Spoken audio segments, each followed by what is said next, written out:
नमस्कार दोस्तों, हमारा देश भारतवर्ष समस्याओं से भरा हुआ है, लेकिन आज हम एक ऐसी समस्या की तरफ आपका ध्यान ले जा रहे हैं जिसके बारे में सरकार नहीं बोल रही, मीडिया नहीं बोल रहा और जो लोग बोल रहे हैं उनकी सुनने वाला कोई नहीं है। यह समस्या है किसानों से जुड़ी हुई, जिसने किसानों की ज़िंदगी की खुशियों को बर्बाद कर दिया है, उन किसानों की नींदों और सुकून को बर्बाद कर दिया है जिन्हें अखबारों में और मीडिया में अन्नदाता बोला जाता है। दोस्तों, आगे बढ़ने से पहले आपसे निवेदन करूंगा कि इस वीडियो को पूरा देखें और अगर आप सहमत हों, आप किसी तरह किसान परिवार से जुड़े हों और किसानों के लिए आपके दिल में मान सम्मान हो तो इस वीडियो को ज़्यादा से ज़्यादा शेयर करें, जिससे ये समस्या सरकार तक पहुंच सके। दोस्तों, जैसा कि आप जानते हैं कि किसान अपने जीवन यापन के लिए खेतों पर आश्रित रहते हैं और खेतों को कहीं किसी ताले में छुपाकर नहीं रखा जा सकता। खेत खुले आसमान के नीचे ही होते हैं। ऐसे में पशुओं के बड़े बड़े झुंड खेतों में घुस जाते हैं और पूरी फसल को खा जाते हैं। इन पशुओं में मुख्य रूप से नीलगाय, सांड, जंगली सुअर और गाय सबसे ज़्यादा होती हैं। इनका समूह 5-6 की संख्या से लेकर 150-200 तक भी हो सकता है।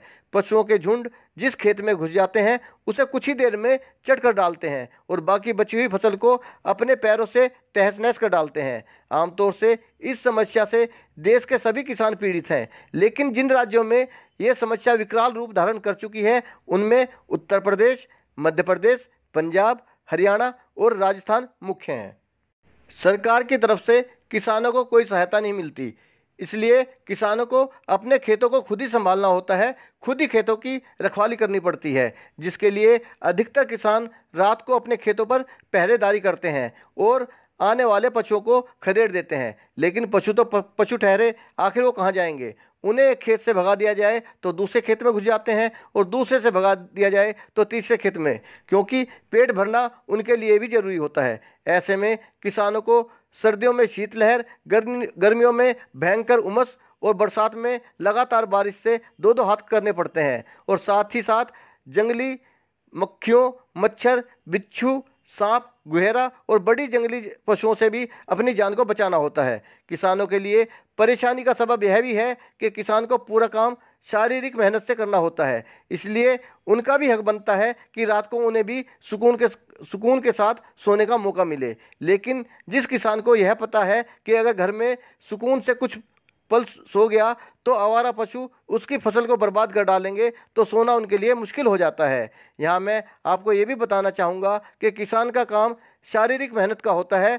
उसे फसल की बुआई करनी होती है, उसकी निराई करनी होती है, गुड़ाई करनी होती है, समय समय पर फसल को पानी देना होता है, कई बार खाद देना होता है, फसल की कटाई करना, उसे इकट्ठा करना, मशीन से साफ करवाना, बोरियों में भरकर घर तक या स्टोर तक या मंडी तक पहुंचाना होता है। और इतनी मेहनत के बाद भी जब उसे पता चले कि पूरी फसल पशुओं द्वारा बर्बाद कर दी गई है तो उसकी मेहनत और लागत बर्बाद हो जाती है और किसान को खाने के लाले पड़ जाते हैं। सरकारों ने भी इस समस्या को और अधिक भयावह बना दिया है। किसान अपने खेत के चारों ओर कटीले तारों के बाड़ तक नहीं लगा सकता कि कहीं पशु जख्मी ना हो जाएं। गायों को व्यापारियों को बेचना बहुत खतरनाक हो गया है। अगर गो रक्षकों को इस बारे में भनक लग गई तो वो किसान से मोटा पैसा ऐंठ लेंगे या फिर जान के लाले पड़ जाएंगे। गो रक्षकों ने गो रक्षा के नाम पर पैसे की उगाही शुरू कर दी है, इसे बिजनेस बना दिया है। ये लोग कभी जख्मी गाय की मदद नहीं करते, कभी गाय पालते भी नहीं हैं और गौशाला में कभी दान नहीं करते। लेकिन गाय का कहीं थोड़ा सा भी मसला उठे तो गुंडाई और बदमाशी करने के लिए बहुत जल्दी इकट्ठे हो जाते हैं। सरकार और प्रशासन से इन्हें आशीर्वाद मिला हुआ है, हो सकता है पैसे में भी इनकी भागीदारी रहती हो।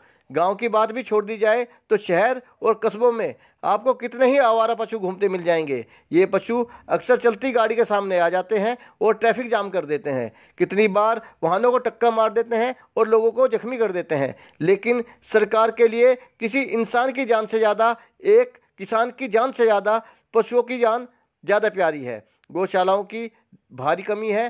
किसान अक्सर गौशालाओं में अपनी गाय दान करते रहते हैं, लेकिन वो लोग भी कुछ दिनों में गाय को जंगल में छोड़ देते हैं, क्योंकि उनकी भी अपनी मजबूरियां हैं और अपने लालच हैं। किसान लोग इन पशुओं को लेकर सरकार से खासे नाराज रहते हैं और कभी कभार बोल भी देते हैं कि इस चुनाव में पशुओं से वोट ले लेना, गायों से वोट ले लेना। पशु प्रेम अच्छी बात है, लेकिन किसानों की ज़िंदगी को तबाह करके पशु प्रेम दिखाना सिर्फ एक ढकोसला है और एक आडंबर है।